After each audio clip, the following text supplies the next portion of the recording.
Hello, Paul. Thanks so much for joining. Thank you, Nadine. It is an honor, and it's very nice of you to ask me on your channel. Thank you. It's great to be here. Thank you. So, Paul, finally, I'm able to do a Degritter live stream. And before we get into the nitty-gritty, I want to point out one thing. Degritter didn't sponsor this live stream. Nobody from Degritter got in touch with me or approached me and said, hey, Nadine, would you like to do a Degritter live stream? So this is not associated with Degritter, just to point this out. We've not been sponsored to do this by Degritter. All right? Great. So I'm a huge fan of the Degritter for a couple of years now.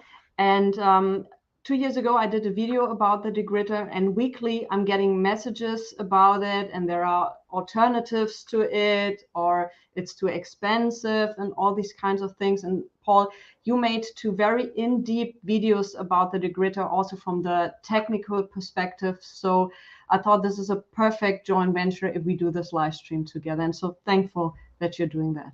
Thank you. Well, thank you again for asking me. And yeah, sounds like a great idea.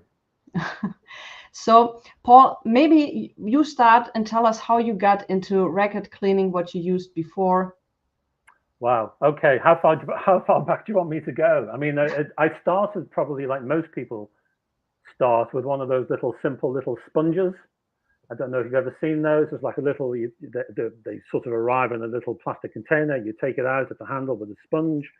And I was probably, I don't know, 12 years old. I began with that.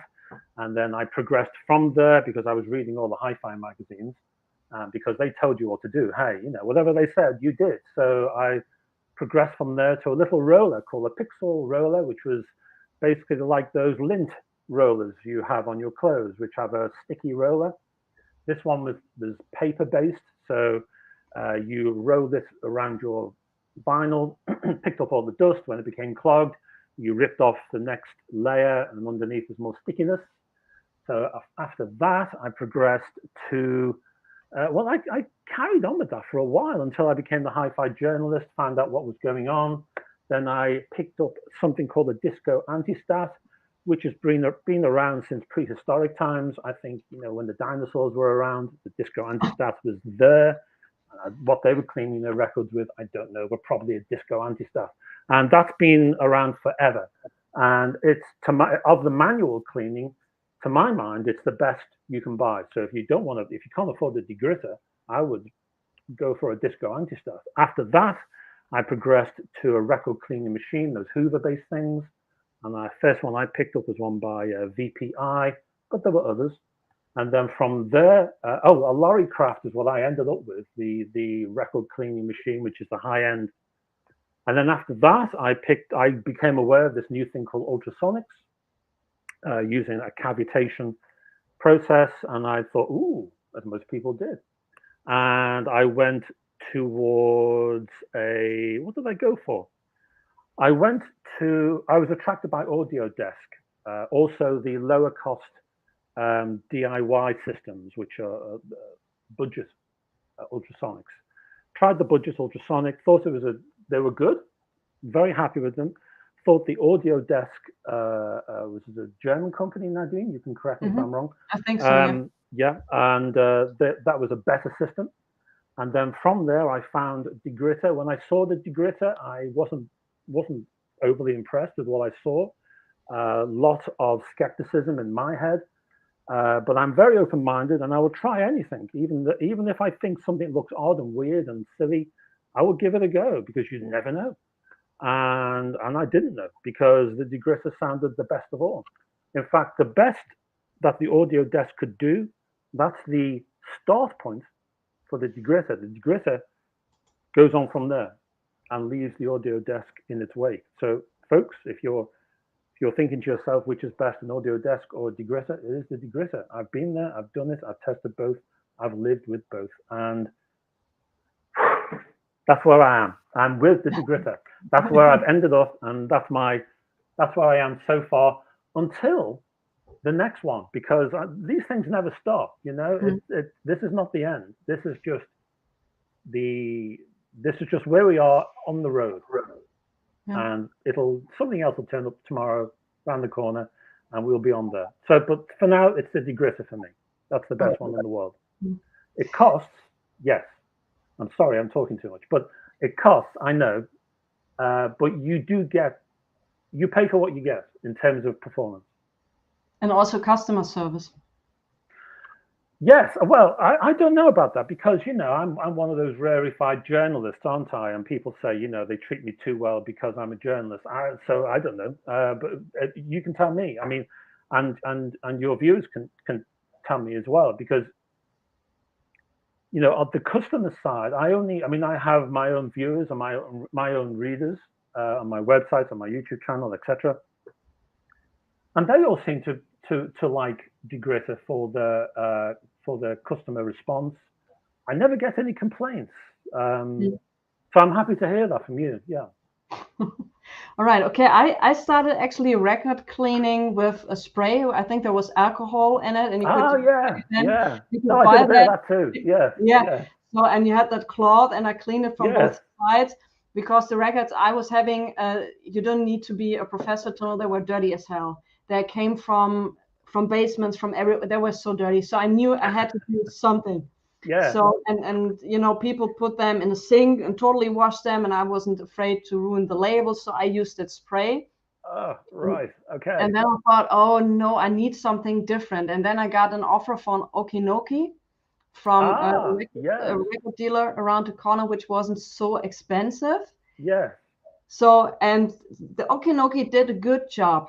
But I was in the middle of the night, this thing was spinning. I was having the brush in my hand. It was like falling asleep.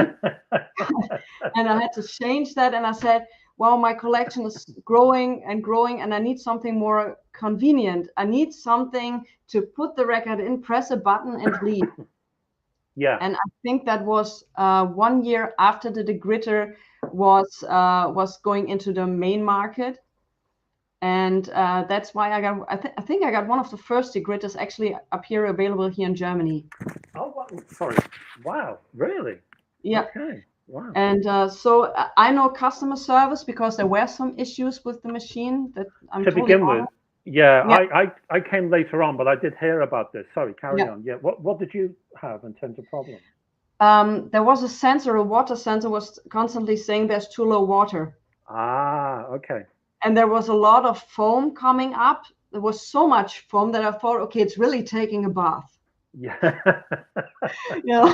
And there wasn't really much information on YouTube or somewhere, so I didn't know, is this normal? Like the foam was like flying then everywhere because the thing started to dry, and it was like your entire room is full of foam. Yeah, this can't be right, surely. Yeah. So this can't be normal. So I got in touch with them, and it was customer service is always perfect, fast response, and always a fast solution on hand. But yes, it's a premium price, and you can say, okay, I cannot expect that if I pay so much money for it, but it's for me also at the moment the best way to clean my records. Just to interrupt you there is a certain amount of what's the word I'm looking for? I can't find the word I'm looking for, but maybe it's expectation. When a new product like this comes out, often a company will learn by doing. I do the same on my, just take me, okay? I'm a YouTuber. If ever I go down a new pathway, I learn by doing. So when somebody sees my YouTube thing, my new idea, they're expecting perfection from day one. And I can't do that because I learn by doing. So I make mistakes by doing. And when I make mistakes, the most important mistakes are made, and then I fix them. And then I improve, and then I shine later on. But those early mistakes are in the public eye. Degritter and Audiodesk, actually, they when they published or they produced their first machines, they made mistakes. So Audiodesk, they stopped working in those early days. There were people reporting faults and issues with Audiodesk. But that's only because they're learning by doing in the public eye. They don't have the money, and they don't have the time, and they don't have the resources to walk away for 5 years, test their product to within an inch of its life, and then launch a perfect machine. They can't do that. They're not rich enough. And Degritter is the same thing. So we are early, or you were earlier than me. You are an early adopter, and that being an early adopter of anything is to go through the growth period of a product and to be patient about that. And ultrasonic cleaning of vinyl still is, I would say, in its, I don't know, toddler stage, you might say. So we all need to have a little bit of patience. And so if something does go wrong with Degritter, we should not sort of get angry about it. We should work with the company, and they will work with us. And as you say, they're nice guys, and and we'll get there together. It's more of a team effort. If you are an early adopter of a technology, it's a team effort, and it's not. We shouldn't get nasty, or there shouldn't be any hate out there because of something went wrong. Oh my God, the world's about to end. So we should be patient and nice about these type of things. Absolutely. Absolutely. And Degritter was a startup, so we have to consider this as well. So that's a good. Vinyl Gorilla Records. Hello. Humming Guru is 1/10 the price, does the same job if you don't mind one at the time cleaning. So with the Degritter, you can also clean only one at a time. And this brings us to a very good subject, because after the video I did, I got mails from people who said, hey, when you go on eBay, you can easily buy certain parts for an ultrasonic cleaning machine for like $200 or pound, and you can kind of build your own ultrasonic cleaning machine.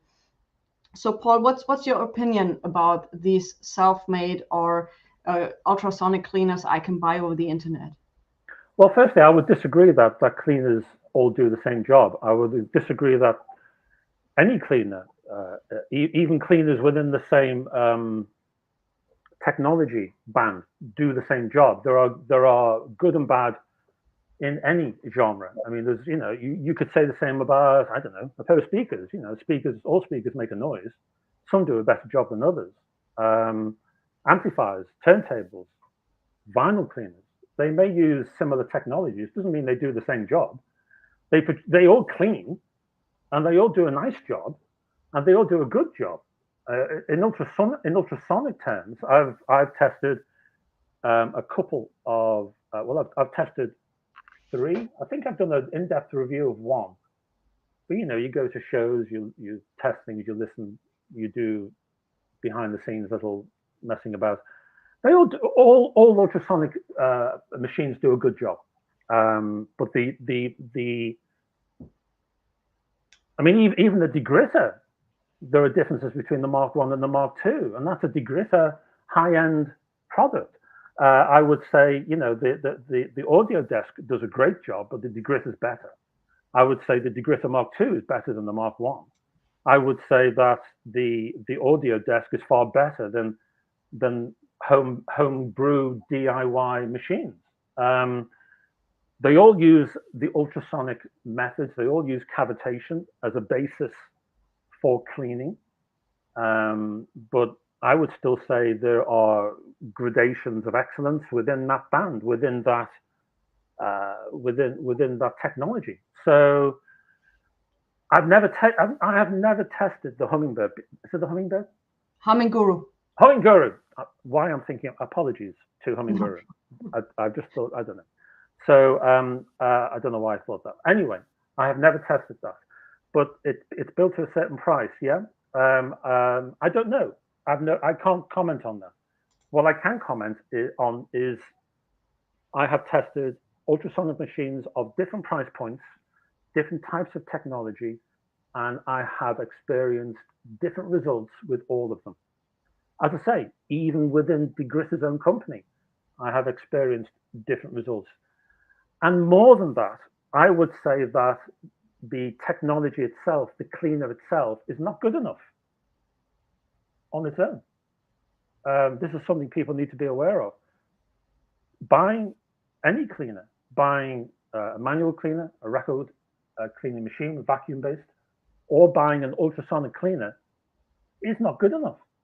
You can't just buy a cleaner on its own and expect it to do everything you need it to do, which is why I spent years researching vinyl cleaning per se, For example, I don't know if you want to go down this rabbit hole now, or do you want to leave it till later?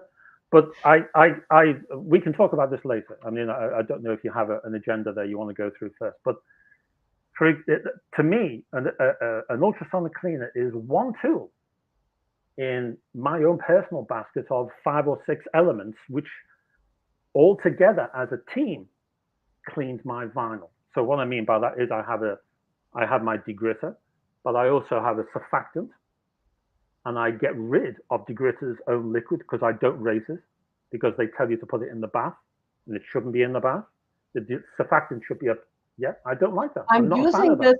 I'm using this all the time. It's okay. It's fine. Okay. But there's better. There's better. I use surfactant, which I take from a third-party company. I apply it directly to vinyl, and I use tools to in addition to surfactants, I use something called glycol, which I mix with surfactants.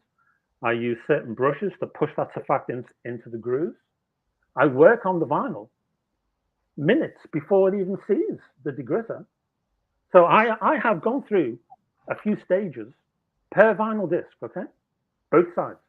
I have gone through several stages, and then the degritter.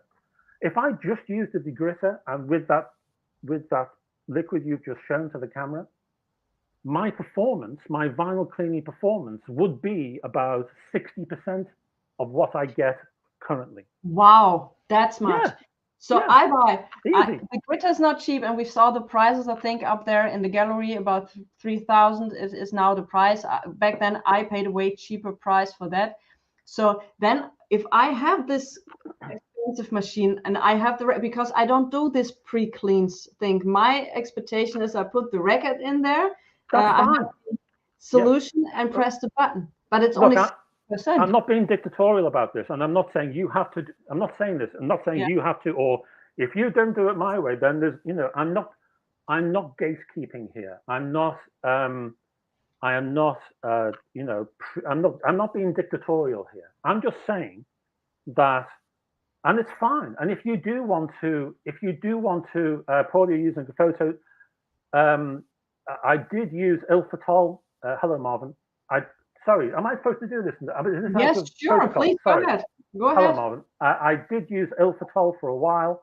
It was my go-to surfactant, and then I've done an article on surfactants where I did A/B comparison testing between a whole range of surfactants, and I landed on Tergitol, which is a US. I think they created it in the US, and I brought it over to the UK, and I use Tergitol, which I find has the best sound quality. It does the best job. But Ilfitol's fine. If you like Ilfitol or a photo-like surfactant, it's fine. And that's what I'm trying. That's the point of what I'm trying to say here. Firstly, I personally use a basket of tools. The ultrasonic cleaner is but one of those tools. And because I use this basket as a team, personally, I get the best performance. And I've been testing this thing for this system for years.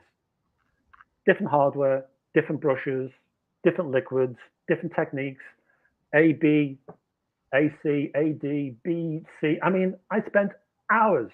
I drove myself mad, Nadine, trying to work out the best system. I mean, I was on the edge of craziness, and boredom, because it takes a long time to prepare your vinyl to do an A/B test. It takes like an hour for me to do one test. Wow. And I've been doing this for years. I'm not trying to impress you. I'm trying to get some sympathy, I suppose. So no, you scare me a little bit, honestly. I'm just using the Degritter, and I've heard Tergitol. I've heard this name quite often, and I've heard from some people that it's not so good to use it. It's in a stick, and I think it's been used for many things, also for archives in the United States. Yes, I think it has. Yeah, the Library of Congress, I think, uses it. Yes, exactly. And so you put that on the record and with a brush on both sides, and then you wait for how long? No. Well, look, just let me finish this up. I'm sorry, I'm taking over your chunk, but I do apologize to everybody. One of my problems, Nadine, is I talk a lot. So you've got to stop me if you want to get a word in. Okay. So I apologize to everybody. However, what I'm also trying to say is, if you're the type of person who doesn't want to do all of this, that's fine. If you're the sort of person who doesn't want surfactants and brushes and weird liquids and strange techniques that I use, that's fine. If you just want to put your vinyl in, press a button, and make a coffee, that's fine. So I'm not saying you're 60% only fine. It's not no, 80. no, no, no. Well, now I've said it. Okay, everybody's disgruntled and thinking, what am I missing out on? No, but you don't have to go down the road of madness that I have gone down. You don't have to do that to get a really nice, clean vinyl. But all I'm saying is, if you want to, if I am opening the door of madness for you. If you want to open that door and you want to enter, then you can, and there's more to come if you want to do it, but you don't have to. And I wouldn't dare criticize anybody who doesn't want to. And it's great. And I've forgotten your last question. I apologize. Carry on. No, you're more than no problem. So David Lawrence is asking, can you show us the type of brushes that you use? Yes, I can, but I'd have to walk for like 5 minutes away, and I don't know if Nadine wants me to do that. But what I would say is, because it's not here, and I should have brought it, and I apologize. The brush I use is to put the surfactant on the vinyl surface. On the vinyl surface is called a kabuki, capital Kabuki, kabuki brush. It's a makeup brush. It's a little stubby. It's got a stubby handle and stubby little bristles, which are great. Has white ends. Is this correct? Is this having white? Well, it looks very dense. It's like a dense brush. If you put your hand over it, it would feel on the end of it. It would feel very smooth. Yeah. And there's almost like millions of bristles, and it's very dense, very chubby, stout little brush. And I put a link for the brush in the description so everybody can check that out. Thank you. So that's what I use to put the surfactant on. But like I say, yeah, you can just use the machine on its own. All I'm trying to say is that there's additional techniques to use if you are so disposed. If you are, I hesitate to use the word hardcore, but if you want to go even further, you can. I mean, like I say, I spent years. I probably burnt out on the whole process after a while. I didn't want to see a vinyl cleaner for ages after this because I went too far, probably. So probably burnt out on my brain cells. But it's like it's you can go further if you want to go further. But I really don't see. And the whole reason I'm saying this is you can over analyze the cleaner.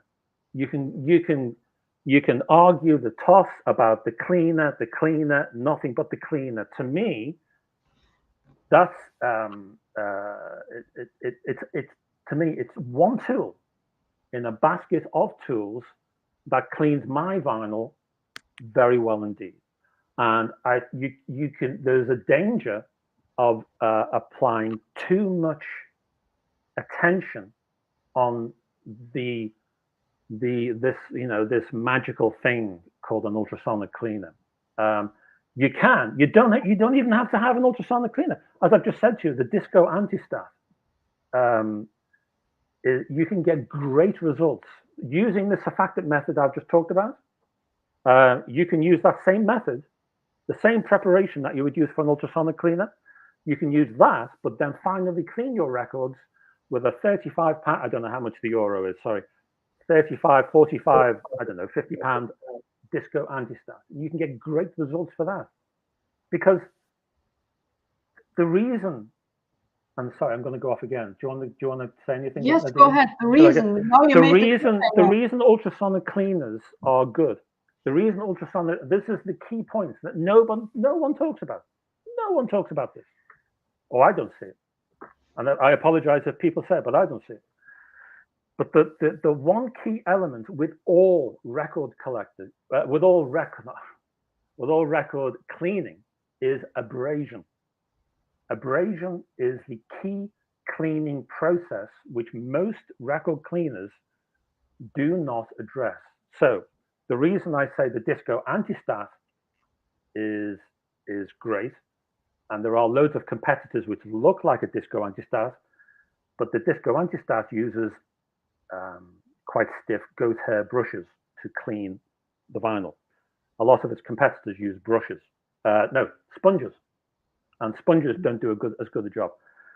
You need, it's a delicate balance, but you need to attack the grooves, not in a dangerous way, but you need to put just a little bit more pressure on the cleaning. You need to abrade the grooves, because the grooves are coated with release agent, which is not applied, it's created, it's leached from the vinyl disc. It's part of the recipe of the vinyl disc. And oil is leached during the process. It's leached because of pressure and heat applied during the pressing plant process. And when, because you start with like a hockey puck of vinyl, and then the pressing plant comes down, it spreads this hockey puck into a 12-inch vinyl disc and imprints the grooves. It's a long process, but that's the end thing. During this heat and pressure, within the actual vinyl, oil is leached from within. And what it does, it stops this press from sticking, because without it, otherwise it would stick. You'd be prizing it apart. You'd have a gooey PVC mess, and you'd have to chuck the whole thing. So to stop the vinyl sticking in the press, part of the recipe, and there are many elements to a PVC. It's not just PVC. Your typical vinyl disc has 12, 14 elements in a disc. And these change they've changed, the recipe has changed many times throughout history. That's another subject. But what happens is this leached oil stays in the grooves. So when the press is opened, and doesn't the heat and the process burn all residues in oil? No, it doesn't. It's designed. It's designed not to, because if it did all, hello, Mr. 45 RPM audiophile.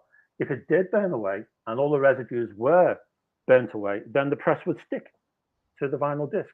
You've got to have a process where the oil itself survives that heat and survives that pressure, so the press can open up again, and you take the disc out. So there is still oil in there because of that. The oil is not removed by the pressing plant. They haven't got the time. They haven't got the staff. They haven't got the wherewithal. They don't even know about it, half of them, because I've talked to a manager of a pressing plant, and I've asked him, and he knows about this stuff. He's obviously aware of it, but he doesn't know too much about it. The technicalities of it. I had to get this. I interviewed two companies who produce vinyl pellets. This is where I got this information from. The two of the largest companies in the world are in the UK. One's called Dugdale's or something like that. Both in the north of England, I think. Anyway, so this oil stays in the grooves. And there are no staff members scrubbing it off, because they've got a contract. They're busy. They've got another contract of more vinyl. They've got a long line. Especially today, it's like maxed out. There's no time. So what do? They pick up the vinyl. They put it in an inner sleeve. The inner sleeve goes into an outer sleeve. The outer sleeve goes into a box. That is strapped up. It's sellotaped. It's on a van. It's gone. And then what does the guy say? Well, next, please.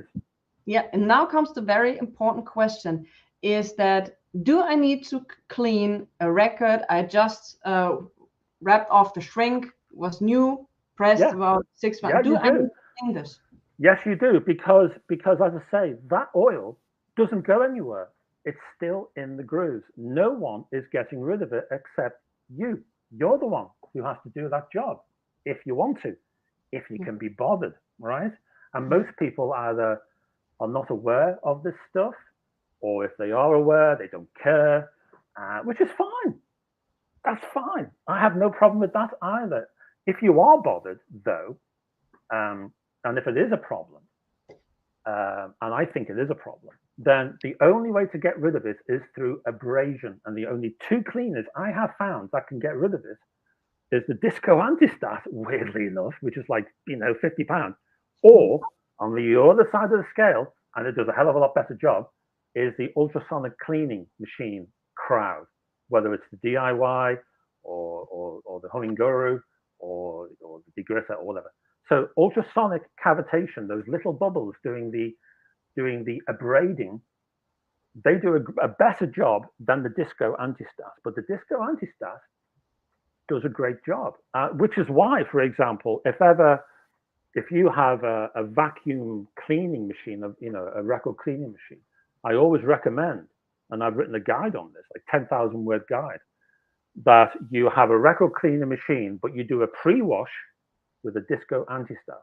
So even if you have a project record cleaning machine, or a VPI, or a nitty gritty, or I call it a knocky knocky, but what do you call it? A noki noki? What do you call it, Nadine? A knocky? I call it a knocky knocky. Knocky knocky.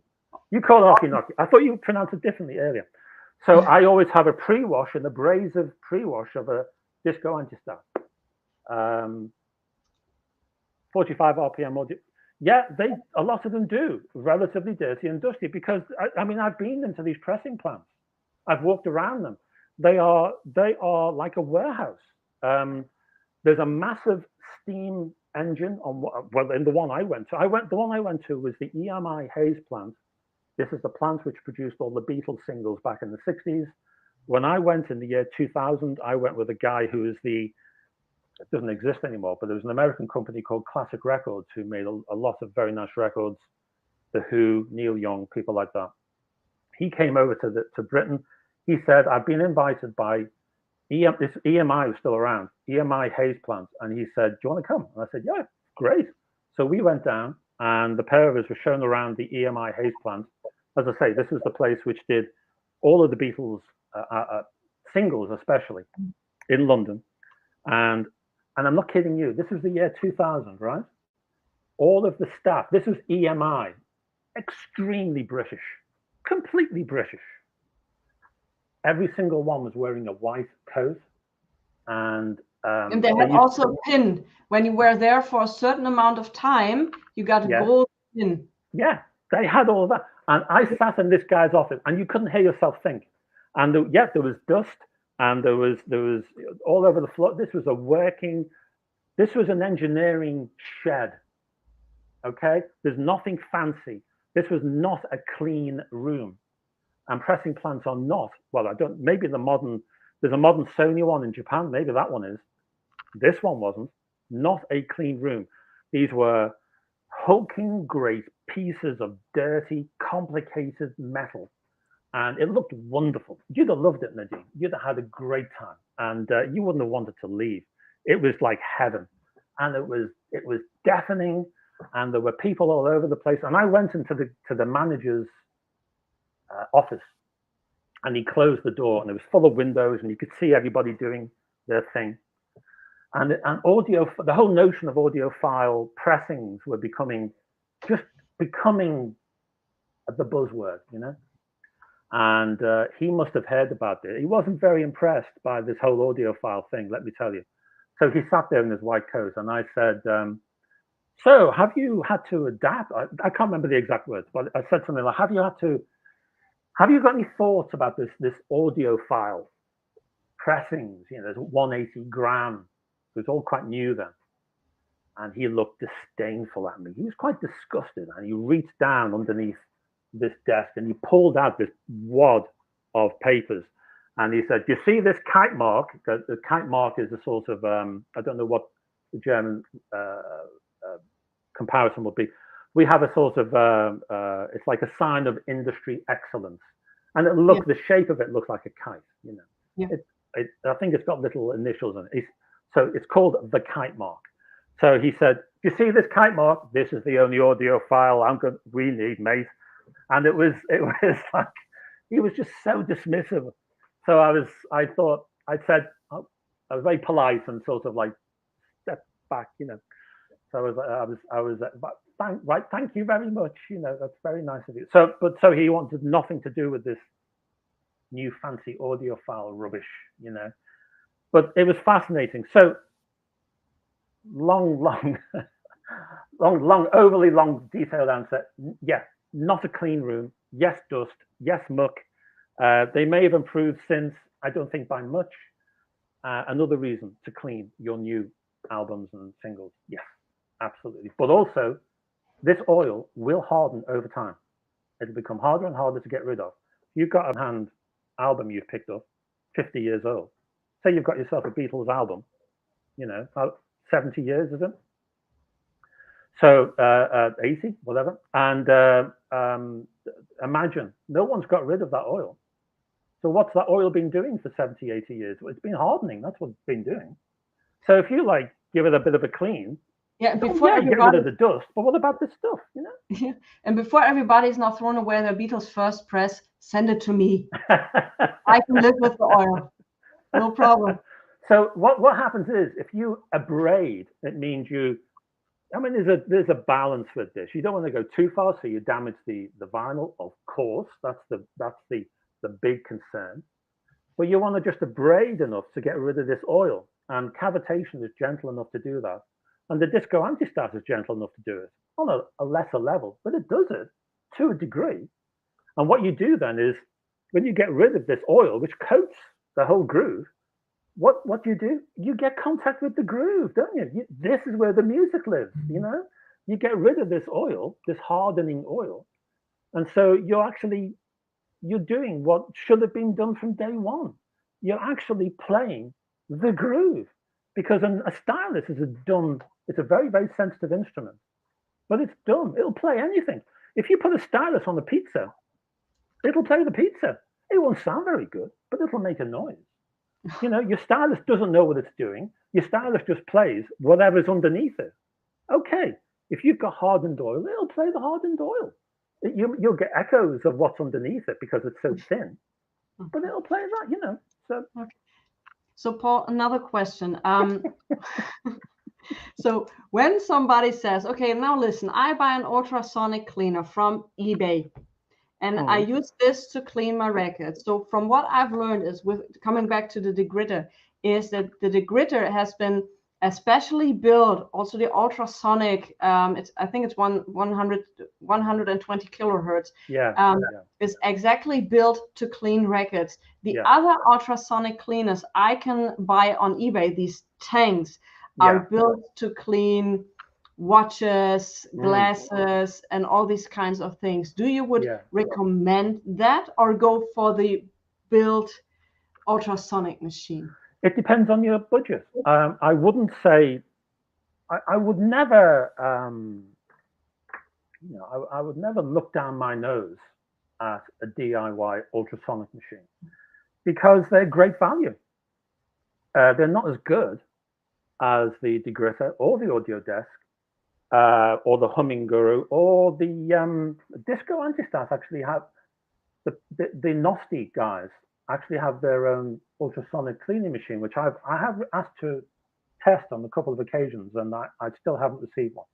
There are a few out there which are designed for vinyl, and if you have a product, it's like any tool, isn't it? I mean, if you're making a table, the carpenter doesn't go out and buy chocolate teapots to make his table. He buys high quality chisels and hammers made for the job. He doesn't say, oh, this scanner will do nice as a hammer, and start hitting nails with a scanner, because the scanner's not made for that. It's made to scan, isn't it? So if you've got a job to do, you get the best tools for that job. I mean, to me, that just makes sense. So if you want to clean your teeth, your false teeth, and if you want to clean your jewelry, then one of those cleaners that you pick up on Amazon, which are very cheap, by the way, that's what they're for. However, I am fully aware that not many people have got, in my case, £2,500, I think, in the UK. It's 3,000 euros. It's very expensive. If you can afford it, wonderful, great. If you can't, what do you do? And if you want ultrasonic, what do? You get a DIY machine. You get one of those, and I've tested one of those, and they're fine. They're great. They're a lot better than a non. What you want to do is get an ultrasonic cavitation. The cavitation is the small bubbles. You want an ultrasonic machine to do that job. You're doing the abrading. And if you use a Degritter or you use a DIY machine, fine. The degritter will do a better job, but you're paying for that. You expect that, you know? Of course it will. You're paying more money. You should expect that anyway. But I have no problem in using a DIY machine. And the baths are not made by the DIY guys. You know, if you're buying a DIY machine off eBay or you know, off a specialist website, they're not making the bath.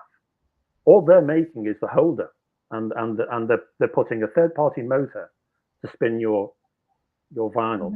They're getting a bag of bits, putting those bits together, and clamping it to the top of a bought-in ultrasonic bath. Be aware what you're buying. You're not buying. They're not making all of this. They're just buying these bits, putting them all together, so you don't have to. However, as I say, they do a fine job. They do a good job. And if I did not have the degritter and I couldn't afford the specialist machines, I would buy one of those, because that is better than nothing. And you know, it's as I say, it's the abrasion I'm always looking for, and the ultrasonic machine, degritter or DIY, it's going to give me that process. So yeah, it's fine. It's absolutely fine. But just be aware of what you're buying. It's you know, the cheaper DIY machines are on a completely different frequency. I think it's 40. So when the 40 hertz machine cavitates, it'll produce a larger bubble, which will have more difficulty getting into the tiny groove, and it will do a less efficient job. The degritter has a very high cavitation frequency, so those little transducers will produce much smaller bubbles. And it's, again, in the ultrasonic industry, this is, you know, you use high frequency machines to clean delicate surgical tools, or you can use them to clean circuit boards, because you need a fine sort of the high frequency cavitation, fine bubbles. Same with vinyl, just to get inside the groove. But again, you know, so Hansen it depends on your budget. Sorry, yeah, of course. So Hansen Sanchez, and I always hope that I spell that somehow a little correct, is asking for the cost. Honestly, I can't answer you this question, because I clean every record differently. The Degritter has many ways. You have a quick, a medium, and a heavy program. And it always depends on, if I look on the record, if I have fingerprints, and we get to that oil and fingerprints question, because in the gallery people are asking about this. I use the heavy program, and so I can't really say that. And for the 10-inch and 7-inch record, the Degritter offers adapters to use. And the question is also with the Humming Guru. When I first heard about the Humming Guru, from it looked, and also some features with the adapters, and also everybody, I've seen today many videos about the Humming Guru, and this is the manual of the Degritter. And when I saw the manual of the Humming Guru and also the features, I thought, okay, this is now, and I don't mean that in a bad way, but a cheap knockoff of many features of the Degritter. But it seems to work for many people. So like we said, we can't judge whatever you prefer, what the budget is. But so these are the things. But for me personally, I couldn't say how much I spend on a record. There are some records who need more care, and some need less care. So we have questions about the grease. Right. So somebody asked, fingertips and grease. How do you remove these, Paul? Well, I find that the Degritter will do it. I mean, maybe it's because I always use a heavy. I choose. You can have light, something like light, medium, or heavy, and the heavy system will be takes longer to do. It's a heavy cycle, so I always use the heavy cycle, and I always use my own surfactant application, which also helps. Basically, just in case anyone's watching is not quite sure what I'm going on about. Surfactants, if you apply surfactant to the certain, it's better and more efficient to apply it to the surface of the vinyl. It's less efficient to put it in the bath, although it will work to an extent. But if you apply surfactant to the vinyl surface, the surfactant does not clean. The surfactant helps the degritter to clean more efficiently. It helps because basically you've got surface tension in the grooves. The grooves naturally will have surface tension because of the curve of the groove. So it'll act as a barrier, a shield. So the cavitation will sometimes hit the surface tension and then bounce off again, which is why if you get rid of that surface tension, the bubbles can get deeper into the groove and do a better job. Because of that, again, long-winded answer to your question, I find that using the surfactant, it gets rid of the fingerprints. And I never have fingerprint problem. So if I use my surfactant applied straight to the vinyl, then pop it into the degritter or any other machine. It doesn't have to be the degritter. It could be any other. I mean, I found it on the audio desk. I found it on the DIY as well. They're all fine. I don't have problems with fingerprints because it's getting straight to the vinyl surface. The surfactant is allowing it to get closer. So I need to buy Turgitol. I will do that. So Hanson says, I have the adapter. It's painful. Honestly, I have quite a few 10 inches up there and also some singles. And it's if you get used to it, yes, in the beginning. It can be awkward. I agree. Yeah. I agree with I'm going to call you Hanso Sanchez. I'm going to call you Hanso. So yeah, it can be a bit of a pain setting up. And I wish Degritter would look at this and maybe find a slightly different system. Their system works. It's very gentle on the vinyl, and I like that. I like the fact that it's gentle because they have these little 3 grommets, which that's the only thing that hangs onto the vinyl, isn't it? Yep. Do you have these adapters, Nadine, yourself? Yes, I do have them. You do. So, but it can be finicky, and I agree with that. But it's the best we've got so far, and like I say, at least it's gentle. At least it's not clamping.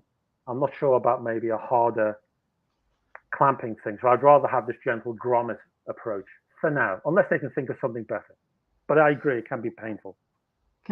Yes, absolutely. And I have another thing. So with the Degritter, the thing is I have very dirty records. Like I said in the beginning, totally dirty records. And my dream at the Degritter would be that I can put in the record and I can choose programs. I said, first do a quick run. Don't dry it. And once you did the quick run, please do 2 times the heavy run and then dry it. So as a matter of fact, I now have to use the quick mode, have to wait till it's done. I have to get up, do the heavy mode without drying, do another heavy mode with drying, and then so I have to stand up 3 times to have my record clean. And it would be an absolutely dream come true if you had at least the possibility to choose the time of how much the water's actually been ultrasonically cleaned. But I do think the issue with this is the water temperature. I would disagree on all of that. Go ahead. That's why we're here for. I'm sorry. I don't mean to be. No. Go ahead. No, go ahead. Actually, I have a question for you before I start my rant. Yes, go ahead. Have you got the latest software upgrade? No, that's the next thing. You need to have an SD card. Try to find laptops or computers nowadays to have a slot for this. So you have to buy an adapter. Yes. Yes. I'm waiting for the adapter. Okay. Well, I don't know. You see, there was a time when I did not upgrade my software, and so time went by. They upgraded, I ignored. They upgraded, I ignored, and then bang, I upgraded when I did the Degritter 2, and I found there's a pre-soak. So there is a pre-soak part of the cleaning process which you can turn on or switch off, and if you turn it on, it'll sort of pre-soak your vinyl, and the idea being that it will loosen all of that grime you've been talking about, and that might help you. So you might find with the latest software, if I haven't now, this is something I'm ignorant about because I intend to test this pre-soak on its own. That's something, now I've done the Degritter 2 review, I intend to do a pre-soak feature review as a sort of an added review. But you might want to try that yourself, Nadine, because you've got the Mark 1, haven't you? Yes, I'm right. saving So for the Mark 2. But I think I would be surprised if it's not applicable to the Mark 1. Check it out. I don't know, but there is a pre-soak option, at least on the 2, and I'm sure it must be available on the 1. I think it's just a software thing, but that might help you. Yeah, but can I adjust the time for the pre-soak? That I say, okay, make a 5 minutes pre-soak.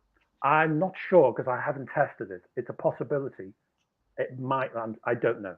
I'm guessing. Because that would be great. So because I see it that the racket needs more time in the water than just 3 minutes. Well, what I do, you see, I mean, again, I was talking about I'm on this road of madness. Yes. Well, I ended up where initially when I tested the Degritter, I started with a quick mode, quick 5 minutes thing, and then I went to the heavy, and then I did a cycle, which basically for me is applying surfactants, doing the whole brush thing, and then after the surfactants, which takes a couple of minutes, after applying that both sides in the Degritter, heavy mode, a wash, a dry, that's one cycle. I have ended up doing 6 cycles. So that means sometimes my sanity returns to an extent, and I'll just do 2 or 3 cycles. But one question. But 6 cycles is like an hour of cleaning. Yes, but it's an amazing. Did you result. Always put the surfactant on each cycle, or did you just? Oh, no, okay. No, the fact, because what happens is during the clean, the Degritter washes off the surfactant. It doesn't, it's on long enough to do its job, but then during the cycle, because it's like a 14, 15, 16 minutes of heavy cycle, it's slowly washed off. So you've got to put it back on again for the second cycle, and then you've got to do it again for the third. Again, you don't have to do this, folks. You don't have to go through this madness. But all I'm saying is, it works if you do it, and it sounds great if you do it. And I got to the point where, because there's a point where diminishing returns kick in, and after the 6th cycle, which is like an hour of cleaning, I could hear diminishing returns. Okay, Michael Lindgren, I hope I spelled that correct, says yes, there is a pre-soak option. But it's not possible to set the time, so I also can deactivate it. But for me, it would be there are ultrasonic machines out there where I can set the time, where I can put it in and come an hour later back and put it out. So, and for me, this would be perfect. But it's and look, Degritter are very responsive. On that, Mikhail mentioned the pre-soak, and when I heard there was a pre-soak built into the software, I flew into a rage. I mean, you can see how messy my room is. That's after the rage, okay? So I went into because rage. the surfactant will be washed off doing the pre-soak. Yeah, so the pre-soak, I go to all this trouble with my surfactant. I put it into the Degritter. The pre-soak washes the whole thing off and then starts. So what I wanted, and I said to Degritter, in the nicest possible way, do this or else. I know where you live, kind of thing. And I said, can you please have a switch on the pre-soak so I can turn off the pre-soak? I said, again, I hinted, if you don't do this, I'm not reviewing your Mark II. In fact, I'll say you're horrible people, and I hate you all. So they said fine, and they put a switch on the pre-soak, and now the pre-soak can be deactivated. Now, I would recommend you talk to Degritter, because they're very nice guys, and they will listen to you. And if they think, Nadine's got a really good idea here, ask them. Well, if you are they also have an auto mode, which if you are into the info menu, you have an auto mode where it constantly does a quick run and dries, and once it's finished, quick run and dries as long as you want it. Oh, I've missed that. I didn't know Yeah, that. that's the Easter egg. So much for me being a reviewer. Hey, I missed that completely. Yeah, Oh, right. Okay. yeah. So you can do that, but I wanted to have. I said, okay, I found this auto mode, and I thought, okay, great, but just do then the quick for an hour, so I can have the record for an hour in the water, and then I can have it dry, or for 30 minutes. For me, 7 minutes, it's not enough. No, no.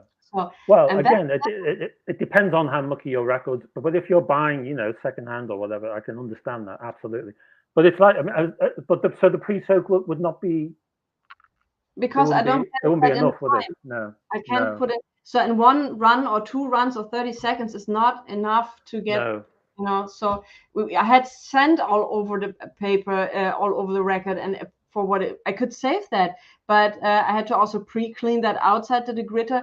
But it had to take at least 30 minutes into the whole thing to make it clean again, and that would be my favorite feature. And there's another thing coming up. If I do the cleaning as I do it, I make the quick run, and then I make 2 heavy runs. The water temperature is so high that it's like constantly cooling the water, and there is no good way.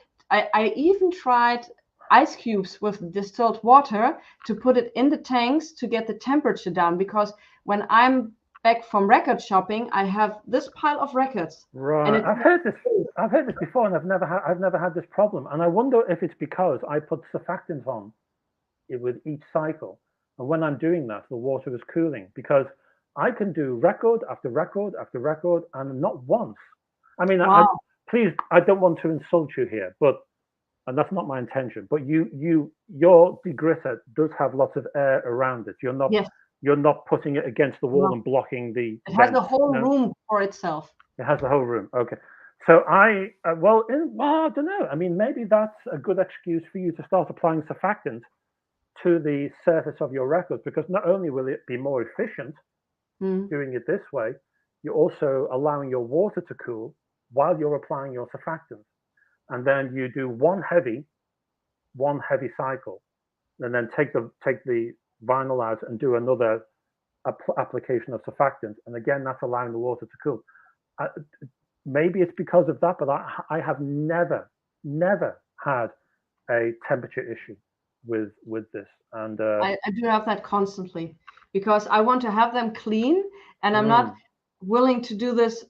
Put something on the record, clean it, take it out, put something on the record, cleaning out. This is amount of records, and I just don't have. I can understand that. What I might just is okay. Well, I can understand that, but just before we go too far away from the point you made, you talked about the possibility of having very dirty records, and you wanted to soak, etc. The only issue I would have with that is putting too many contaminants in the machine itself, when you can see them and when they are visible. I would actually, in that case, I would pre-wash it in a disco anti-stuff. Yes, because you ruin the water. You ruin the water. I mean, if you're, I mean, you can see in the bath itself all the muck, and it's very easy, and it's not. There are some delicate parts in the Degritter. I would be a little bit cautious if you've got visible grime. I'd want to get rid of it. I would want to get rid of the visible grime first. Oh, thank you, Nick. That's very kind of you. And then once you've got rid of that visible grime via disco, it then kind of looks clean, but it isn't really, because we're always suspicious, hey? So, but always.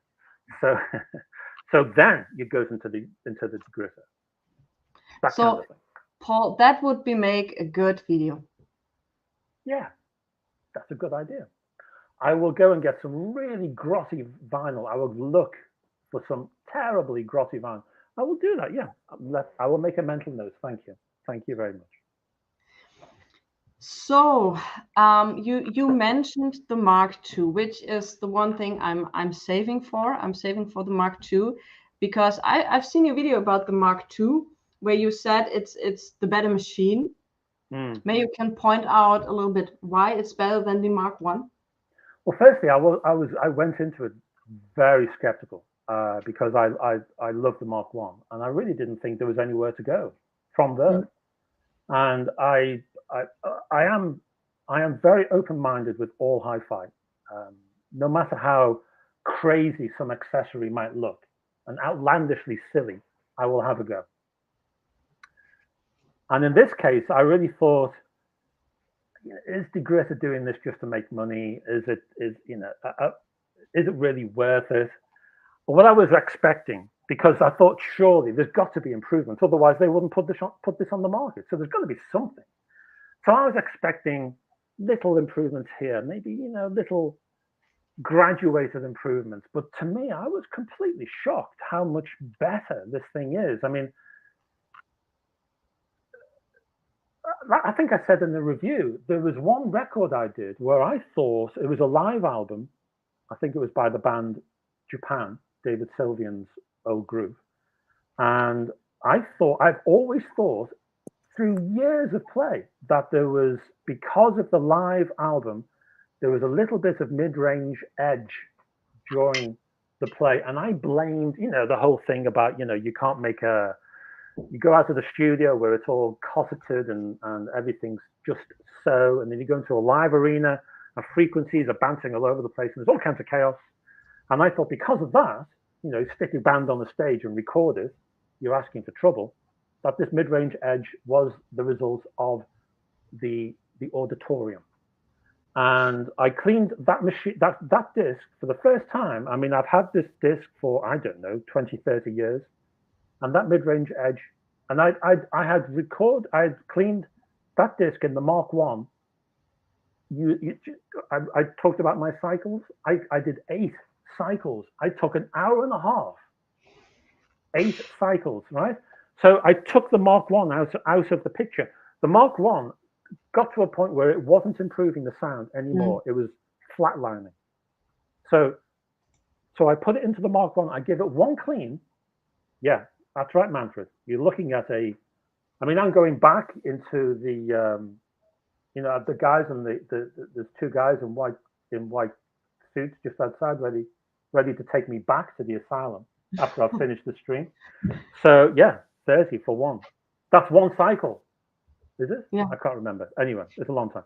So I think it's an hour actually for each record. So I did 1 cycle with the Mark II and bang, that mid-range edge had gone. It was there for 20, 30 years. Mark II, 1 cycle, it had gone. And it sounded, it still sounded like a live recording. Don't get me wrong, it's a live recording. So it's got that sound, It's not perfect. But that edge, gone. Wonderful, wonderful. Well, no, the reason, Nick, I did 8 cycles was to remove variables. When you're reviewing any hi-fi, the only variable you want in the review is the new component. You don't want to have to think, well, I can hear a change in the sound. Is it this new item, or is it my amplifier? Or maybe it's because of those speakers. You want to get rid of all the variables. You want to take away any unknowns. So I find with any cleaner, there's diminishing returns. So when you have a cleaner, if you clean it once, it'll sound great. If you clean it twice, in whatever clean, it could be the Disco Anti-Start, could be the Hummingbird, it could be anything. But if you clean it more than once, thanks, Nick. But I'll explain for everybody else. Then it'll still improve. You'll still hear improvements until you hit a point. And then the improvements will slow. And then there'll be this diminishing return and it'll go down the other side of the graph. And after a little while, you keep cleaning, you won't hear any improvements. And that's what I had to do with the Mark 1 to test the Mark 2. Because once the Mark 1 had like flatlined, there was no more improvements. Any improvements would have been only because of the Mark 2. And yeah, there was an improvement. And it's because they've messed about with the transducers. They've changed the way they scan the vinyl. There's like a scanning sweep they do.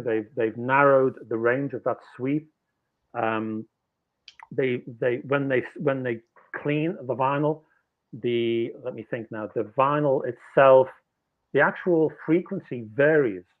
So you're changing the size of the bubbles up and down. So you're getting like a basket of bubble sizes. I think that's what's happening.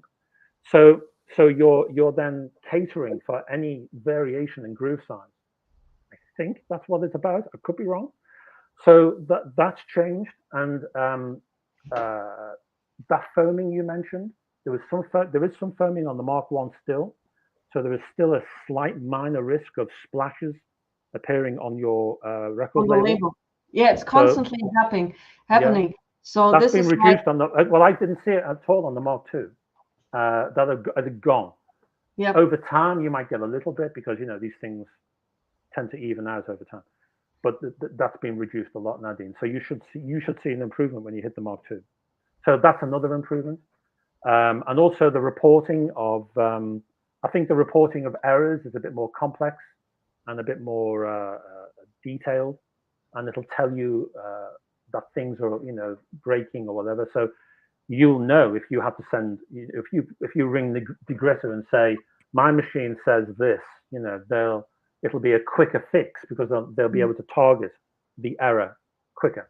So things like that. So then you don't have to send in the whole machine back and say, okay, we have a look at it because I have error 10. So now they can say, okay, it's this, and we send you a spare part, or you have to send it in. Yeah, which or if they can find the error quicker. They don't have to maybe spend as long sort of using the test equipment to say, is it this? No. Is it this? No. Because a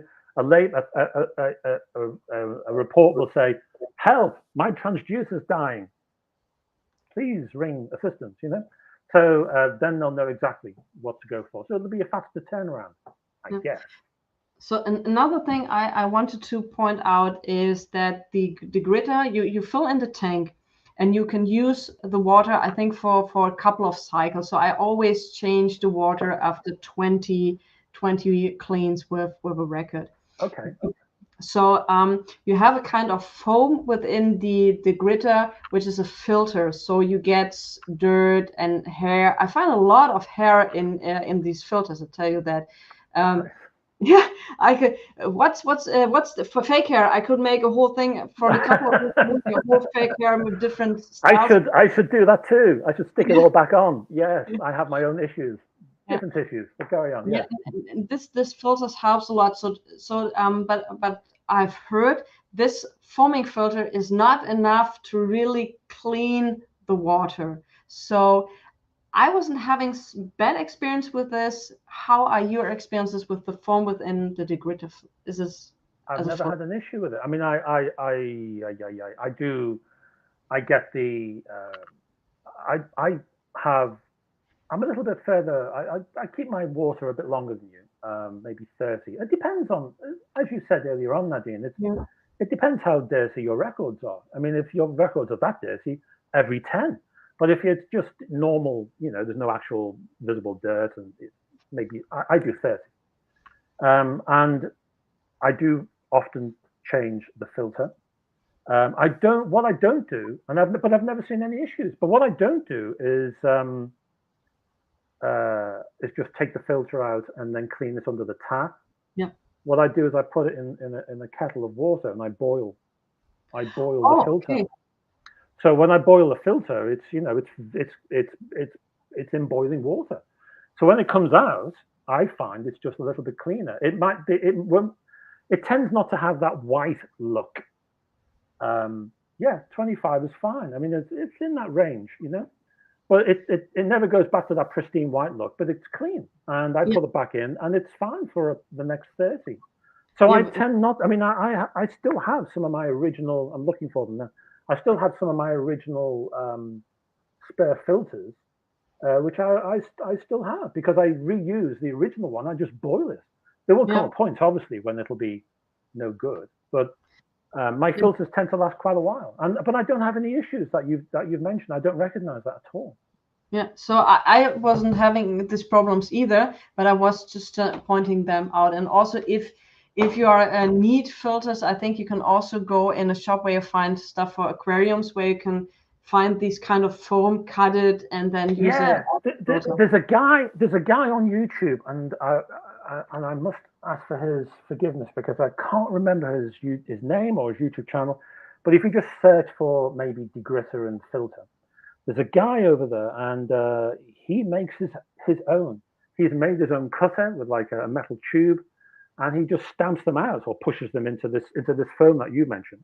Yeah. And then he cuts them to size, and he makes his own, and it's a good little process. So I'm sure it's still on YouTube. I mean, going back to the people who've complained, I've no idea. I'm purely guessing. But is it maybe that they haven't cleaned the dirty filter sufficiently before they put it back in? Is it at all possible that they put the filter back in and maybe, it's only 70% clean? I've no idea. But I would stick it in the kettle or buy a cheap kettle, a dirt cheap kettle, and that's your filter kettle, and give that a couple of boils, and that should help. It does. Yeah, you still got to pick the hair and all that rubbish, but yeah, I do that myself. I screw them out. I have like a plastic coin, so I don't make scratches, because you have to screw that, and it doesn't look good after a certain kind of. I've made that mistake with the metal coin. So yes, you're right. You do need a plastic coin. Then I cleaned it, and what I didn't try is to put it under hard water. But you see the difference. You have a shiny white filter, and and then it's getting really yellow. And at a certain point, I just exchange it, because if you do an aquarium shop and you find this foam, it's not expensive to use that. And doing the DIY thing, as you've mentioned, if you can do that and do the cutter, that's the best idea. Yeah. Yeah. So, and also we have here the aquarium pump. I've heard that as well, that people are using an aquarium pump, not for the Degritter, but for other cleaning machines to clean the water. I would love to see that in action, how that works, because that sounds an interesting idea. Yeah, I sent you a link to a video where you can see that. Okay, thank you. And thank you, Kurud. Nice, thank you. So Manfred said, this is something else, Manfred. Do you mind if I answer this, Manfred? Nadine, sorry, can I answer? No, I wanted to read the question a lot. Is that 10 records do that, yes, sorry. Water? What's the oil? My Nessie cleaner never used the same water. So Paul, what's your opinion about it? There is a recontamination question, and I get this all the time.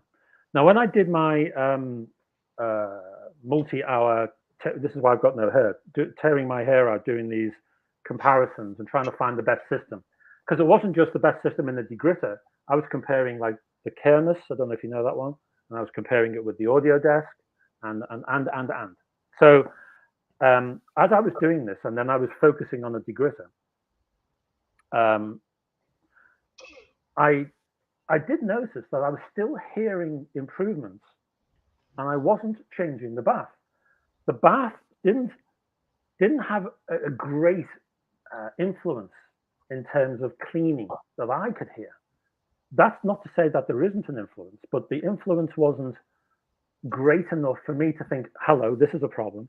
So I still change my bath every 30 changes, but I will be investigating the second bath. You can do 2 tanks. System. Yes, yeah, the second tank. So I will be, because one thing we haven't mentioned here, when you're doing the ultrasonic cleaning, and this is, I should have mentioned this earlier, because it is absolutely critical. All of this cleaning that you and I have talked about, Nadine, and me going on about abrasion and cycles and the whole thing, when you finish, you've got to rinse. If you don't rinse, then there'll still be bits and pieces remaining on your vinyl. There will be, I'm trying to find the word, but there's leftovers. It's not a very good term, but you know what I mean. There's still stuff on here, new bath or not. It doesn't really matter. You need to have a rinse. So there needs to be a cycle where there's no surfactant anywhere near your record, and you just press for the cycle, and then you let go. You don't put surfactants on it. There's no surfactants in the bath. It's just a rinse, and you will notice. I can only describe as a clean sound. That's what it sounds like. It sounds like the sound has been scrubbed, as if a cleaner's gone in there with a hoover. It sounds clean. So that rinse is absolutely essential. And that's another reason that, I mentioned about testing the pre-soak, but I am also going to test the dual bath thing. So one bath where it's pure clean water for the rinse. And I personally think the rinse part is more important than constantly swapping your bath water.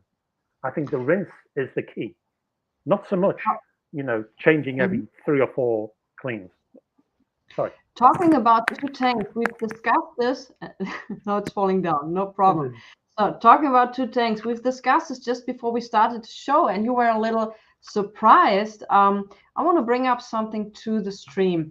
What you can see up here, I found another picture. It's from 2022, and this was from, I think, in Munich. And of course, you can see a microframer. And here you can see what I think will be a premium model of Degritter. You can see there are 2 tanks already built in. And I think this will be the new premium model. When they announced the new model, I thought this will be the new model, but they announced the Mark II. And I think this is another, maybe it's a prototype, another model which comes up where you have here 2 tanks. Yes, and it is a Framer. It is Framer. You're totally right. It's Framer. So yeah, we will see about that. Looks very interesting. Yeah, and it's. And I need to confirm to your viewers that this was news to me. I didn't know about this. So Nadine told me all about this. This was a shock to me. But it seems like a sensible progression, although, as you were saying, I'm sure it's going to be ultra expensive. I've heard, like I said, these were rumors, and I've heard this will be, can't confirm it, this is a rumor, I point this out, 7,000. Like I said, it's a rumor, ladies and gentlemen, it's a rumor. I want to point this out, it's not confirmed. So we will see about that. So Paul, another thing I've learned today, and I was I was shocked, honestly. There is some kind of fluid available who makes scratches on records not so visible. So when you are a record seller and you might want to sell records which are not so good looking, you could use this fluid. And when the customer comes in the shop, the record is super shiny. And I want to point out, just because a record is super shiny doesn't mean it's super clean. No. It's super shiny. And so you go home and use your Degritter or whatever you use, you clean your records, and then you see, oh. Can I just also confirm that? Because during the pressing process, that pressing action causes the shine. The PVC itself is not shiny. And if you didn't have this big metallic lid going bam, and then pressing and heating, there would be no shine. It's nothing to do with cleaning. It's nothing to do with people who take records out and say, oh, well, look at the shine on that, as you just said. Look at the shine on that. My goodness, that's clean. Yeah. Load of rubbish. Absolute tosh. It's total rubbish. It's only because of the pressing process. Now, I have records from, say, the 60s, some from the 50s, and they are matte. They're not shiny at all, but they are as clean as a whistle, because I've done my madness, haven't I? Of course. So, but they are matte, and this is because the pressing process and more to the point, the recipe of the PVC has changed hundreds of times over these decades, and that causes different chemical reactions. So when the pressing thing comes down, some records will be shiny, but some won't be. Again, I do apologize. I interrupted you. What was your point? No, you're doing Sorry, great. Nadine. No, it's absolutely fascinating. No, it's absolutely fascinating. But I think it was kind of shocking that I've heard, okay, I can put fluid to a record to make it look less scratched than it was. So that was. Do you know what? I have heard. I've never heard of that, but I have heard of a process called skimming. I knew of a guy. Sort of a guy who knew a friend of a friend, that kind of thing. and he used to deal in Northern Soul singles. Now, Northern Soul singles, for anyone who's not aware out there, these are very rare. So, but you would know all about that, of course. You Yes, know all of about. course. You're These are very super familiar. expensive. Super expensive. Yes, Super very expensive and very oft bootlegged, and it's Yes. a huge market. Yes, absolutely. Yes, you're the queen of soul. I know. So it was Aretha, and now it's you. So what are we talking about? Yes. So skimming is because these are like, I've seen them being sold for £5,000 each. Yes. And more. You would get a 7-inch single. You put it on a machine. These are machines that are made. You bring down a sort of cutting lathe, and what this lathe does, it cuts the top part of your groove, so it gets rid of all of those surface scratches. I can see the anguish in your face. I felt the same when I first heard this, and it's literally skims the top part of the groove, and it goes right. Obviously, it doesn't affect the label, and then you take it out, and your unscrupulous dealer shows the victim, and it looks super shiny. Hey, no scratches, no damage, nothing. And then they take it home, and what happens? Well, the stylus skips all over the place because it's only got half a groove, or because it's skimmed, all of the rubbish that's been skimming off has fallen back in the groove, so you get lots more noise, and you get excess PV vinyl sort of bits sort of falling in, and then that's compressed into the groove because you're having this high pressure stylus going around, and it's a con, it's a scam, and you've got to be extraordinarily careful. Can you tell me more about this liquid, please, Nadine? Because I know nothing about this. Is there any more info on that? No, I don't have that. It's just that it might happen on Japanese records, that they have some kind of fluids to this, but I try to get you more information. Please. What does it do? Does it sort of harden over time and then? I don't know what it is. Then you just can remove it if you really, really clean that thing. But I'm still trying to get over that shock, what you're doing to this poor vinyl, because I've seen that process. I don't know the English word for it. It's Felge. It's the middle part of the car, of the wheel from the car. When you have scratches in this, which happens all the time when you. So what they do is they also scratch the surface of it, and when you have deep scratches, and it removes the scratches from the surface. Right. So, and this is oh my God. It's shocking, isn't it? And I could not believe it. I mean, quite apart from people. I mean, I have this, like yourself, I have this emotional attachment to physical media, actually, whether it's vinyl or CD or cassettes or even DVDs. I have this emotional attachment to physical media. And especially vinyl, because it's an organic thing to me and to you, I'm sure. And if anybody throws stuff like that away or damages it, I feel personally hurt, and it's absurd and silly and rather childish, I know, but that's how I feel. And when I heard about this, I was so upset. But yeah, and I can see you are too. I know. Yeah, I'm sorry. Sorry, I've ruined your day, Nadine. Sorry. No, but let's say you buy a single for 5,000 grand, which has been done this process. You never buy from the seller ever again, so that makes no sense. It doesn't, does it? I mean, I don't know whether they're thinking whether they can excuse, it's because it's old, or no, that they all sound like that. I don't know whether he will give you a bit of a speech to cover what he's done, but I think a lot of people, especially the customers for this particular guy, were just innocent, naive, and were afraid to ask the question. They didn't want to appear to be. I mean, some people are afraid to ask questions because they don't want to appear to be ignorant, and they always, a lot of guys, especially in the record, there's a bit of, how can I put this politely? There's a little bit of, I know everything. I'm worldly in record matters, and I'm very knowledgeable, and I know how it goes, and it's and if these guys have been conned, there's a certain shame in admitting you've been conned, so they keep quiet. Or they're not sure, so they're afraid of looking dumb by asking the question.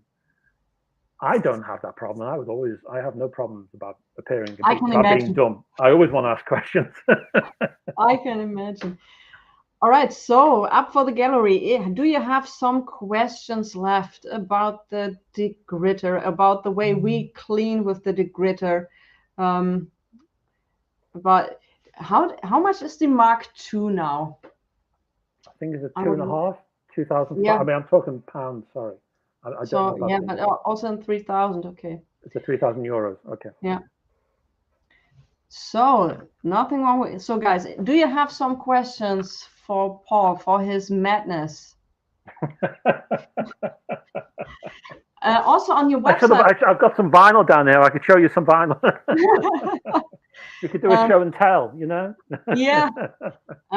At the end of the stream, I put in the description the link to your website where you also have some manuals, how you manually clean the records, how you clean them with a machine.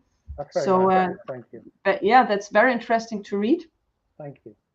And I can bring that up. So guys, now you're free to ask some questions. Did you ever use the Nessie? I didn't. No, I didn't. It's hard price of the Degritter. I think ultrasonic is overrated. Well, fine. Again, you know, first answer is no. I've never used that. In terms of ultrasonic being overrated, sure. The thing is, if you're happy with the cleaning methods you use, that's the important thing. It's like buying hi-fi. You don't have to spend a lot of money, as long as you're happy, as long as you're emotionally fulfilled. Because after all, it's the music we care about. Everything else is just a tool to get closer to the music. It's not about hi-fi, and it's not about cleaners, and it's not about ultrasonic anything. It's all about the music. And if you feel as though what you're doing, I mean, you could just use a carbon brush, which is like £5 in the UK, or that little sponge just to get rid of some dust. If you're happy with what you're hearing, great. That's the point.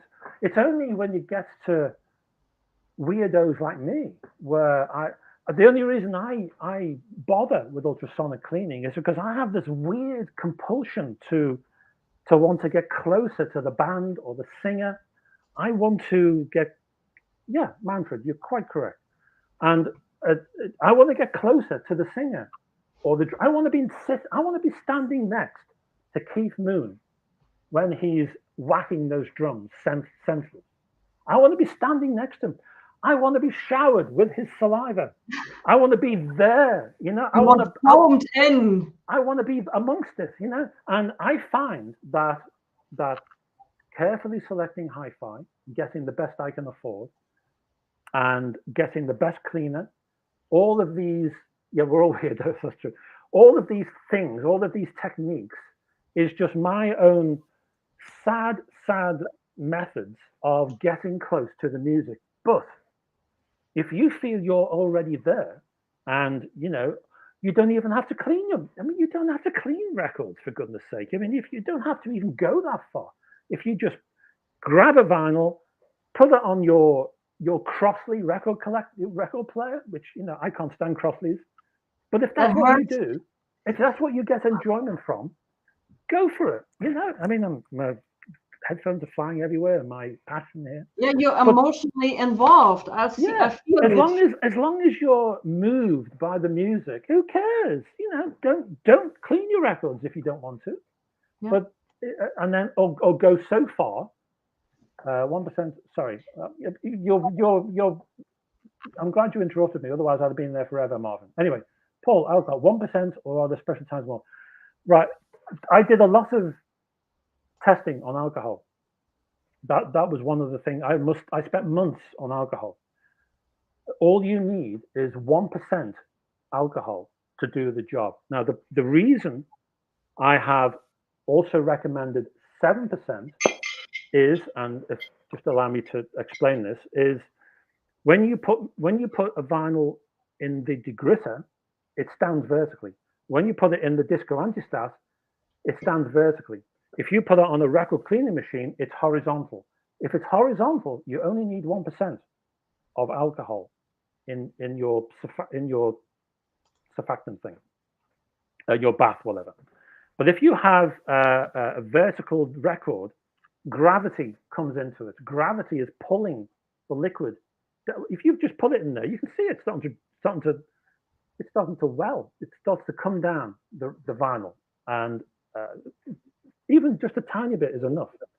So to stop that, I mix my surfactants, which in my case is turgitol.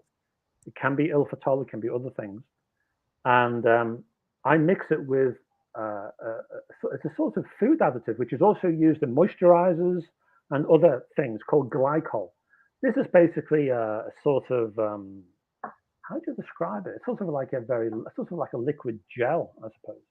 So I mix turgitol with glycol, and what it does, it fixes the surfactant in the grooves, and it keeps the surfactant. It's like honey. Glycol is what you like honey. So it's not so you can, it stays at that for a certain amount of time. So it stays in that position. It sticks there, and I mean you mix it with it's only a little bit of glycol in a sort of jar of turgitol. But so I mix it, I put it on, I clean. But when the degritter is cleaning, it needs 7% of alcohol to melt the glycol. 1% is not enough, I find. It needs a little bit more, because that's all alcohol is doing, is melting, and alcohol itself is part of the cleaning process. It's melting kind of loose oils. You know, if there's any oil there which is not hard and it's just sort of, it can be moved around, you know, the alcohol will melt that oil. Well, 7% of alcohol melts the glycol on a vertical disc. I hope I'm not confusing anybody, and I apologize if I am confusing anyone, but that's why 7% is used where you're cleaning with a vertical disc. If you're cleaning with a horizontal disc, you only need 1%. I hope I haven't confused. I'm confusing myself, but I hope you get what I'm trying to say. No, but that sounded logical. Okay, thank God. After our stream, I even want the Mark II even more. So, Paul, any guess when you will publish your follow-up test for the Mark II? The problem I have is time, and because I haven't got a staff of 30, and it's just me. And for example, you know, last week I reviewed some speakers because the manufacturer said, "When are you going to do the speakers? Are you doing the speakers now? Is there any update on the speakers? Let me know when you're doing the speakers. Hey, Paul, are you going to do the speakers?" And like that, you get that all the time. So I've just reviewed a turntable, and this turntable has been sitting in my storage area for like 3 months. So from Project, actually. And so Project, very nice, lovely people, and they say in the kindest, most polite way, "So this review, is it coming anytime soon?" On and on and on. So Mikhail, time. I do definitely want to do it, and I will try my best to do it sooner rather than later. But otherwise, send me the machine. I do a second part. Oh, that's no a deal. Problem. I'll pack it up now. Okay, I'll no get the problem. box. I'm ready. Do it tomorrow. All right, Paul. What was the dirtiest record you've ever cleaned? How many cycles of cleaning? Sorry. How many cycles of cleaning? Okay. Well, I actually try not to buy records which are, I mean, I can understand why you might buy a very dirty record if it's rare and you think, "Oh my God, I haven't seen that ever. And that's the only one. And if I don't get it, I will miss it forever. I gotta buy it." And it might have, you know, encrusted stuff all over it. I have never got to that stage. So I've never actually, and I've always tried, what am I trying to say here? I buy records where there are choices, alternatives. So if I do see one, say on a car boot, because I will pick up ultrasonic cleaners are great for car boots because they really dig into that grime. Or, you know, car boot sales used to be scary places because I'd think, these are so dirty. You know, I'm not gonna be able. I'm gonna ruin it I'm gonna ruin my cartridge if I played it. You know. But anyway, so the degritter, if I can talk, is ideal for very dirty records. But I've never got down to that level because I've always thought, This looks as though it's been maltreated because it's so dirty. It looks as though it's been used as a frisbee and stood on, and someone's eaten their breakfast off this thing. So probably not. I'll probably go on Discogs and maybe find a cleaner version, thank you, and clean that one. So that's what I try. I sort of, unless it's super rare, I see extraordinarily dirty records as a red flag in terms of how they've been treated in their life. As much as I want to rescue them, like I would want to rescue a homeless cat, then I do want to take care of these things. It is in my nature. Come to daddy, that kind of thing. So, but I try and get a reasonably clean one, and then I clean that one. Sorry, Jason, I didn't answer your question very well, did it? So how many cycles anyway? 6 is my max normally. Crosley is the crypto. Sorry, Nadine, you should be reading this out, shouldn't you? Yeah, I totally agree. I hate Crosleys. I did review a Crosley once for a website, and wow, that was difficult. That was a tough review. But you know what? If you're the guy who let's say, I mean, we can all sneer at Crosley, and I do. But let's say you're one parent family, okay? Let's say you're living in a bedsit. Let's say you've got 3 kids. Let's say that all you do all day, is you work 2-3 jobs, and to do that, what comes from that is you pay the rent, you pay food, you pay heating, you put shoes on your children's feet, and at the end of all of that, you've got nothing, and you love King Crimson, or you adore Marvin Gaye, right? What are you going to do? Are you going to say no? Are you going to be the gatekeeper? Are you going to say no, you can't listen to vinyl? Because vinyl for many people, for me, has a romance. I would say get a Crosley, because to me, enjoying your music is way more important than sneering at Crosleys. Like I say, I sneer at Crosleys. I don't like Crosleys. If I had the chance, they would burn in hell.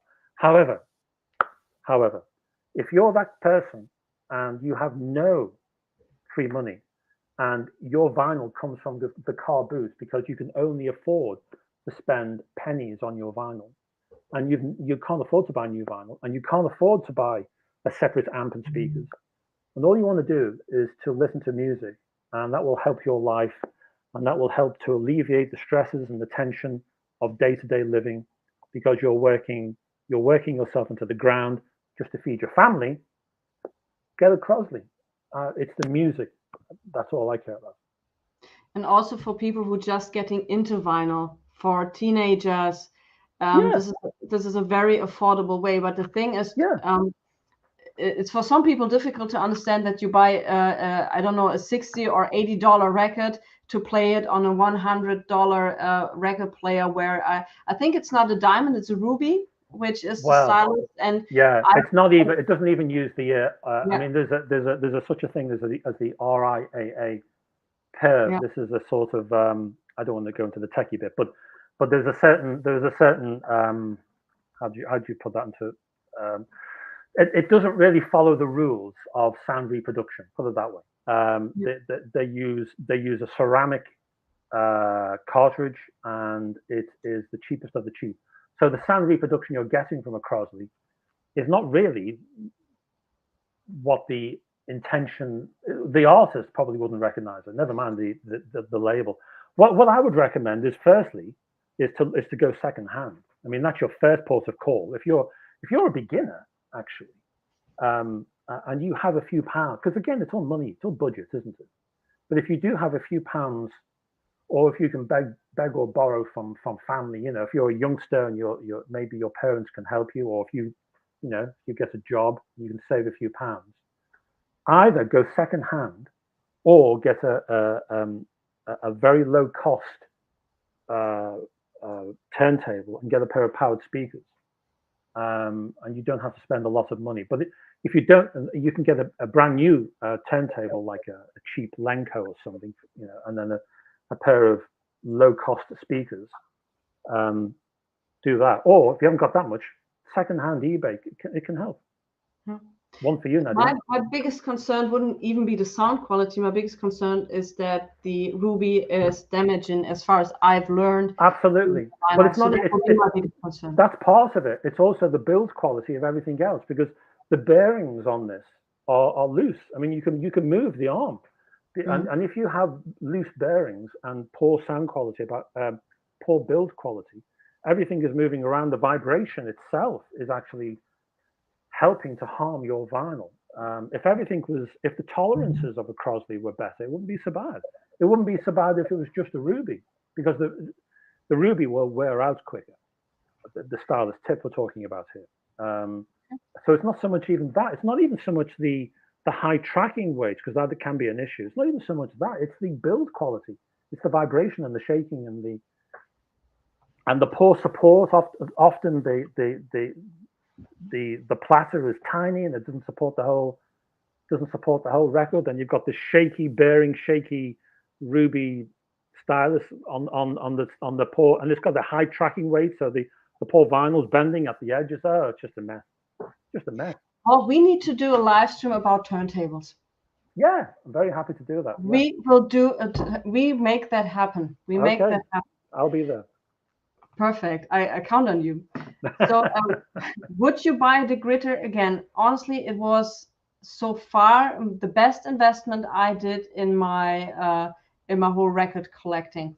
And not counting the gear for listening to it, but for record care, let me put it that way, it was the best decision. I'm not having the cheapest cartridge on it, and also for everything else, it was the best decision I made buying Degritter. So I can't deny it. I'm a huge Degritter fan. Nadine, may I ask you a question? I would send you an email, but I'm here, so I might as well just say it now. Yeah, please go ahead. I would put it down on the bottom of the screen there for you. What did you have before the Degritter? What did you use? The Okinoki. Oh, that was the last one. Oh, yeah. So it's quite a change for you. Yes, I'm dramatic in changes when I find, oh, there's a way I can do it more convenient. Right. And like I said, it wasn't that expensive at that time, but it is for me still the best solution to clean a record. It's I put it in there, I press the button, and it does its job. So that's for me the best thing to do that. Turntable is a good idea for sure. Paul. Thank you, the Music Century. Thank you. Yes, sounds good. Yeah, we will do that. All right, guys, we're almost up here for 2 hours. No, really? Has it been 2 hours? Oh my God. Yeah. So, YouTube will ban us now because I've said time flies by when you're having fun. So the Music Century, I would rather spend that $200 on a vintage Torrance turntable than a new Crosley. Yeah, but the problem is then you've got to hook the turntable up to an amplifier and then speakers and blah blah blah, and then you spent a lot more than 200. Whereas the Crosley, at least it's all in one. Like I say, I'd rather not have a Crosley, but you know, if you've got zero money, yeah, it's an option. The Lucky Craft, as far as I remember, this is like a $4,000 machine, and I don't think that they are built anymore. But they have this. This is cleaned, and you're going through each thing with a kind of. Paul, do me a favor, describe the Lucky Craft. Sure. Well, I used one. That was my. I think it was that one, the PRC2. And that was my go-to machine for many years, and it's still going. It's been bought by, the turntable company begins with S. Oh dear, that's not very good, is it? SME. SME. Thank you. Yes, they bought the entire company, and they bought Garrard at the same time. And what happens is it looks like a turntable, and so an arm comes down onto the.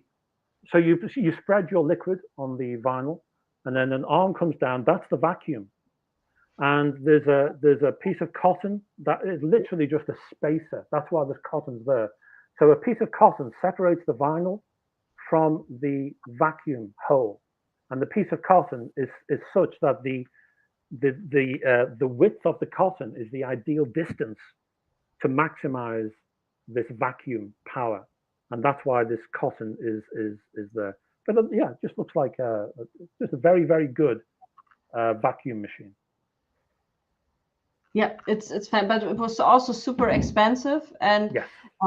the record store I cleaned my record had these, and they are tremendously Right. well built Yes. and everything. But for Yes. me, the Degritter was size-wise and everything else was the better decision, because you make this investment and you can live with the Degritter. I could live with the Degritter one for the rest of my life, but now that you talked about it that way, and you need now one cleaning cycle except for 8 cleaning cycles, the Mark II. And I'm very eager to know when the premium model, the professional or whatever that is, comes out with 2 tanks. I'm not going to buy that, I'm sure, No. but I can. But this is very interesting to find out. Okay, everybody, we wrap this up now at almost 2 hours, and we will be doing a live stream about turntables. I promise you. Paul is on it, and I can hardly wait for that. Paul, I have a Revox B790 from 1977. Ooh, nice. And I love it. Lovely. I am jealous. Yeah, but I'm at my turntable soon. Oh, are you? What you going to get, or do we want to leave that for another time? I will leave that for another time. Ah, okay. Now I won't be able to rest. Now I'll need to know at some point. So yeah. Okay, that's why I'm coming back on the stream, so I can find out. Yeah. Very good. Very good. Okay, everybody, thank you very much for taking part of this. I enjoyed it tremendously. I had a great gin tonic. Next time I need some more. I do Paul, too. Paul, you were great. Thank you so Thank you. much for taking the time and going through all your craziness. Thank you, and thank you for everybody for allowing me to appear. So it's very kind of you all. Thank you, Nadine. Okay, thank you. Bye-bye. Bye-bye.